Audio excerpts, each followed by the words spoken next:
एक तरफ हो जाए, मैं पंडित जी हूँ, हमारे नेता कहते हैं कि 14% है, आपके यादव बिरादरी के लोग कहते हैं 15% हैं, निषाद समाज के डॉक्टर संजय निषाद जी कहते हैं 17% हैं, चौहान जात के संजय चौहान जी कहते हैं 4% हैं, राजभर जी कहते हैं 12% है, मायावती जी कहती हैं 13% है, मुसलमान कहते हैं 20%। 100 में 300 कैसे हो गया? जरा काली शंकर जी आप समझा दीजिए। देखिए 100 में 300 यही कारण है कि हमने ओबीसी की जातिगत जनगणना की। जिन लोग क्लेम करते हैं जातियों को बरगला के अपने जातियों की पार्टी बनाते हैं, बांटो और राज करो के नाम पर कुछ लोगों की जातिगत पार्टियां बनवा दी गई हैं और उनको अपने समाज की ही गिनती नहीं पता है।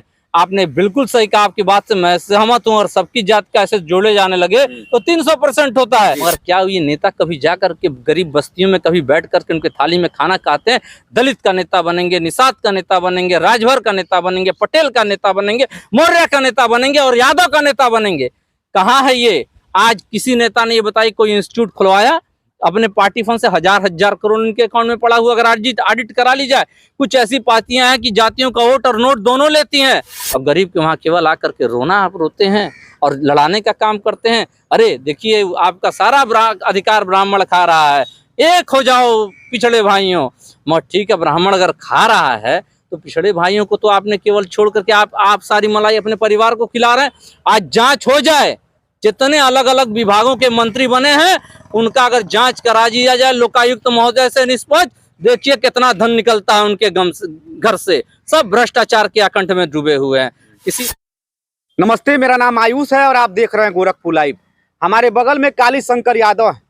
ये इलाहाबाद हाई कोर्ट में एक याचिका दाखिल करते हैं ओबीसी आरक्षण को लेकर और उस पर सरकार से हाई कोर्ट ने जवाब मांगा है 4 सप्ताह के अंदर। अब पूरा मामला क्या है, काली शंकर जी से समझते हैं। क्या मामला है काली शंकर जी? धन्यवाद आयुष जी। सबसे पहले ये आरक्षण का मामला नहीं है, ये मामला है जातिगत जनगणना का। ओबीसी की जातिगत जनगणना कराने के लिए, जैसे मान लीजिए अगर हम कोई योजनाएं बनाते हैं, अपने घर की कोई योजना बनाते हैं कि मान लीजिए शादी हमारे घर पे हो गई और उसके लिए हम बारात इनविटेशन देते हैं, बारात का इनविटेशन देते हैं। तो जब बारात बुलाते हैं तो पूछते हैं ना उनसे, भाई आपकी संख्या कितनी रहेगी, उसी हिसाब से हम अपनी व्यवस्था करते हैं। तो यहाँ तो कोई संख्या निश्चित नहीं है, मात्र SC ST का जातिगत जनगणना है। यहाँ पर गाय की जनगणना है, भैंस की जनगणना, कुत्ते बिल्लियों तक की जनगणना है। मगर जाति ओबीसी जो सबसे बड़ी जातियां हैं, जो ओबीसी जातियों का समूह है, तकरीबन कहा जाता है 7% हैं ओबीसी समाज के लोग। मगर ये आइडेंटिफाई कैसे हो 60% हैं? और उसमें भी जब ये डाटा ही नहीं, आपको मैं बताता हूँ कि जब बीपी मंडल साहब का कमीशन बनाया गया 1978 में, मोरारजी देसाई साहब की सरकार थी और उन्होंने कमीशन बनाया बीपी मंडल जी की अध्यक्षता में। तो जब बीपी मंडल साहब इस पे सर्वे करने लगे, पूरे देश में जाकर के देखने लगे कि पिछड़ों की क्या स्थिति है, सामाजिक दृष्टि से, आर्थिक स्थिति से, राजनीतिक स्थिति से, उन्होंने पाया बड़ा खराब है। तो उन्होंने डाटा खोजा कि डाटा क्या है वर्तमान में, इनका एक्चुअल डाटा क्या हो सकता है। तो पता चला उस वक्त भी कोई डाटा नहीं था। आज़ादी के बाद से 1931 लास्ट अंग्रेजों के समय में जातिगत जनगणना हुई थी। मगर लेकिन मैं आपको रोकूंगा जी, बिहार में जातिगत जनगणना हो रहा है और आप जो है हाई कोर्ट में सिर्फ ओबीसी के लिए जनगणना की मांग कर रहे हैं। मतलब जातिगत जनगणना और ओबीसी जनगणना में अंतर होता है। भाई देखिए, जातिगत जनगणना अगर होगी तो सभी की होगी। तो हमने ओबीसी की जनगणना इस नाते कहा कि ओबीसी समाज की लगातार मैं ओबीसी आर्मी का अध्यक्ष हूँ और एक समाज का प्रतिनिधित्व करता हूँ। तो हमने कहा कम से कम अपने समाज की आवाज हम उठा दें। वहाँ भी अब जाति कार्ड खेल दिए। नहीं, जाति का कार्ड क्या होता है? जो लोग पिछड़े हैं, दबे हैं, कुचले हैं, उनके लिए कौन सा कार्ड? ये तो राजनीतिक लोग खेल रहे हैं। आज देखिए मायावती का बयान आता है, अभी तक मायावती जी ने पिछड़ों के लिए बयान नहीं दिया था। जब हमारे हाईकोर्ट ने, माननीय हाईकोर्ट ने हमारी याचिका स्वीकार कर ली, आज मायावती बोल रही है। क्या जरूरत थी आज बोलने की? इससे पहले क्यों नहीं लड़े लोग? आज इस पे चर्चा होने लगी आज से। अच्छा, आपको नहीं लगता कि सभी राजनीतिक दल झूठ बोलते हैं? एक तरफ हो जाए, मैं पंडित जी हूँ, हमारे नेता कहते हैं कि 14% हैं, आपके यादव बिरादरी के लोग कहते हैं 15% हैं, निषाद समाज के डॉक्टर संजय निषाद जी कहते हैं 17% हैं, चौहान जात के संजय चौहान जी कहते हैं 4% हैं, राजभर जी कहते हैं 12% हैं, मायावती जी कहती हैं 13% है, मुसलमान कहते हैं 20%। 100 में 300 कैसे हो गया? जरा काली शंकर जी आप समझा दीजिए। देखिए 100 में 300 यही कारण है कि हमने ओबीसी की जातिगत जनगणना की। जिन लोग क्लेम करते हैं जातियों को बरगला के अपने जातियों की पार्टी बनाते हैं, बांटो और राज करो के नाम पर कुछ लोगों की जातिगत पार्टियां बनवा दी गई हैं और उनको अपने समाज की ही गिनती नहीं पता है। आपने बिल्कुल सही कहा, आपकी बात से मैं सहमत हूँ। और सबकी जात का ऐसे जोड़े जाने लगे तो 300% होता है। जी। इसी मैं नाते कौन बोल रहा हूँ, हो सकता है जानकारी ना हो हमको। इसी नाते माननीय न्यायालय के समक्ष में गया कि इन पिछड़ी जातियों को जिस तरह से बहलाया फुगला के जाके केवल परिवारवाद की राजनीति हो रही है, चाहे किसी ने जातिगत पार्टी बनाया हो, मैं किसी पार्टी को दूध का धुला नहीं बोलता हूं। अब ओबीसी समाज जाग चुका है, ओबीसी समाज के लोग आ रहे हैं। हम लोगों ने इसी नाते ओबीसी आर्मी का गठन किया और हम लोगों ने कहा कि क्या सच्चाई है, इसका प्रूफ तब होगा जब एक्चुअल बाबा साहब के संविधान में जो हमको अधिकार प्राप्त है और जो हमारे देश के संविधान की प्रस्तावना कहती है, सबको समानता, सबको अधिकार। ऐसा नहीं कुछ लोग मिलकर के दूध भात खाएं। अब मान लीजिए 100 लोग हैं, 100 लोगों में 15 लोग हैं, उनको मिल रहा है 70 लोगों का हिसाब किताब, और जो 70 लोग हैं उनको मिल रहा है 15 रोटी। ऐसा कैसे अन्याय? तो इस नाते हमेशा मैथमेटिक्स होनी चाहिए, और जब मैथमेटिक्स होगी, साइंस आएगा, तो न धर्म के नाम पे बगलाया जाएगा, न जाति के नाम पे बगलाया जाएगा, क्योंकि सबको समान हिस्सा चाहिए। आपको नहीं लगता है कि जातिगत नेता हैं जो जातिगत जनगणना की बात तो नहीं करते हैं, लेकिन गिना देते हैं कि 17% हूँ, 15% हूँ, 14% हूँ, 10% हूँ, 22% हूँ, वो सारे के सारे नेता झूठ बोलते हैं और अपने समाज को बरगलाते हैं? सारे के सारे लोग झूठा है। कहीं न कहीं आज दलाली का काम कर रहे हैं। हाँ। किसकी दलाली का काम आप कर भी तो रहे कहीं हैं? जुड़े होंगे किसी नहीं, राजनीतिक दल से? किसी बीच में राजनीतिक निषाद पार्टी से जुड़े थे? मैं किसी राजनीतिक दल से नहीं जुड़ा हूं।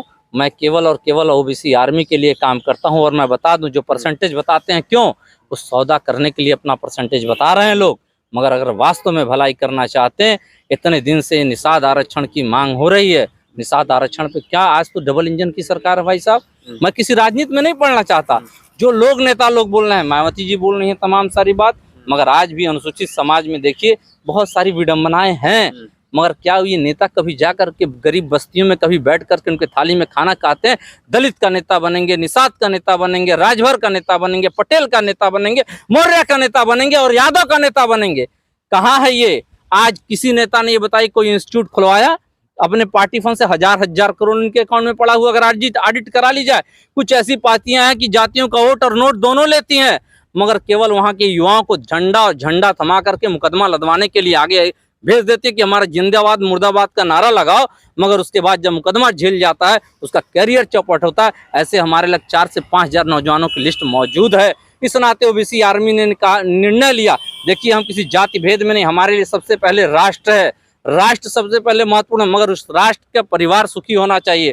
अलग अलग जातियां, सभी जातियों का सम्मान है। राष्ट्र की बात करेंगे, अभी आप काली शंकर जी राष्ट्र की बात कर रहे हैं, आप कह रहे हैं राष्ट्र सर्वोपरि है, बिल्कुल तो फिर जाति की बात क्यों कर रहे हैं? भाई ये बताइए, परिवार है, अगर परिवार में मुखिया है, मुखिया को सबको सर्वा मांग रहा है। बीच में कहते हैं कि जाति को खत्म कर देना चाहिए, आप कहते हैं कि नहीं कहते हैं? बिल्कुल, जात को तब खत्म करना चाहिए तो न्याय तो मिले। न्याय कहाँ मिल रहा है? कुछ लोगों को, मुट्ठी भर लोगों को लिए न्याय। आज मैं भाई साहब चैनल पे कहना चाहूंगा, आप कहेंगे आप जातिवादी वाली बात बोल रहे हैं। बताइए खुलकर, कोई दिक्कत नहीं। सुप्रीम कोर्ट ऑफ इंडिया में ये बताइए कितने जज ओबीसी समाज से हैं साहब? आपको जानकारी होगी, अगर नहीं जानकारी है तो मैं बता देना चाहता हूँ, मात्र 1 जज है ओबीसी समाज का। दूसरा आप सुन लीजिए, सेंट्रल सेक्रेटरिएट जो भारत सरकार का है, ये मेरा डाटा नहीं है साहब, जो सेंट्रल सेक्रेटरिएट है भारत सरकार का, जहां से सारे देश की योजनाएं बनती हैं, जहां से सारे देश की योजनाओं को इम्प्लीमेंट किया जाता है, वहां क्या ओबीसी समाज के लोग नहीं हो सकते? हमने आरटीआई किया, हमने सरकार से पूछा कि आप बताइए कि सेंट्रल सेक्रेटरिएट में ग्रुप ए में कितने अधिकारी आपके हैं टोटल, उसमें से कितने SC ST हैं, ओबीसी हैं, और कितने जनरल समाज के हैं? जो डाटा आता है वो कहीं राष्ट्र जो कहा जाता है तो भिन्नता। आप मोदी जी नहीं, आप पूरी बात सुन लीजिए। सेंट्रल सेक्रेटरिएट की बात कर रहा हूँ, नेताओं की बात मैं नहीं कर रहा हूँ। मैं बात कर रहा हूँ, मैं कहा जाता है कि भारत देश में विभिन्नता में एकता है, तो वो होना चाहिए। जब वहाँ का डाटा आया तो मेरा दिमाग और सारे समाज का दिमाग, वहाँ 6 SC ST के लोग थे और 0 ओबीसी के साहब रिप्रेजेंटेशन है। मैं अन्याय की नहीं, न्याय की बात कर रहा हूँ। मैं तो न्याय के लिए माननीय हाईकोर्ट में गया कि जिस दिन गिनती हो जाए हमारा राइट ऑफ रिप्रेजेंटेशन लागू कर दिया जाए और सभी समाज को सम्मान मिलना चाहिए। हर समाज को उतना ही अधिकार है जितना ये, आप तो देख लीजिए, जो हमें संविधान ने जो ताकत दिया है, वोट की ताकत, चाहे वो अडानी हो या अंबानी हो, ठीक है, उनको एक ही वोट देने का अधिकार है, या गांव का एक गरीब यादव हो, यादव उसको मिलने का एक ही वोट देने का अधिकार है। मगर सुप्रीम कोर्ट में आप देख लीजिए साहब, वहाँ कोलेजियम सिस्टम चलता है।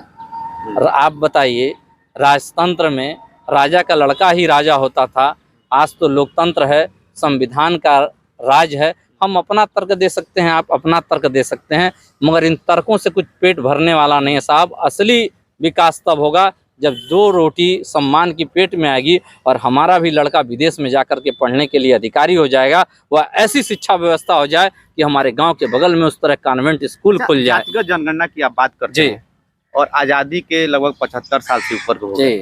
आपको क्या लगता है कि तमाम सरकारें आई, तमाम सरकारी चली गई, इसके लिए दोषी कौन है, कौन नहीं कराना चाहता है? देखिए, दोषी जो हैं जब सरकार में आ जाते हैं, जो पिछड़े समाज का वोट और नोट लेते हैं, जब वो सरकार में रहते हैं तो उनको ये याद नहीं आता है। ठीक है, तमाम सरकारों को मैं किसी का नाम नहीं लेना चाहता मैं नाम इसलिए ले रहा हूँ। अखिलेश जी रहे, मुलायम सिंह यादव जी रहे, अखिलेश जी जातिगत जनगणना की बात अब कर रहे हैं। क्या वो जब सरकार में थे तो उस समय किए थे? भाई, करना चाहिए था। अगर न्याय तब होता जब हमारे लग पावर हो और हमारे लिए हम किसी की मदद ही ना करें, और जब पावर हमारे हाथ से निकल जाए तो हम हल्ला मचाएं। ये तो गलत है। सरासर जनता देख रही है, पिछड़ा समाज देख रहा है। चाहे कोई नेता होगा, बख्शा नहीं जाएगा, क्योंकि अब ओबीसी समाज जाग गया है और अपनी लड़ाई खुद लड़ेगा। और अगर आवश्यकता पड़ेगी तो जिस तरह 1916 में जस्टिस पार्टी का गठन हुआ था, अन्याय हो रहा था उस वक्त, और आज की वही डीएमके है जिसके स्टालिन मुख्यमंत्री हैं, हो सकता है ओबीसी समाज आके निकल करके अपनी खुद की पार्टी बना ले।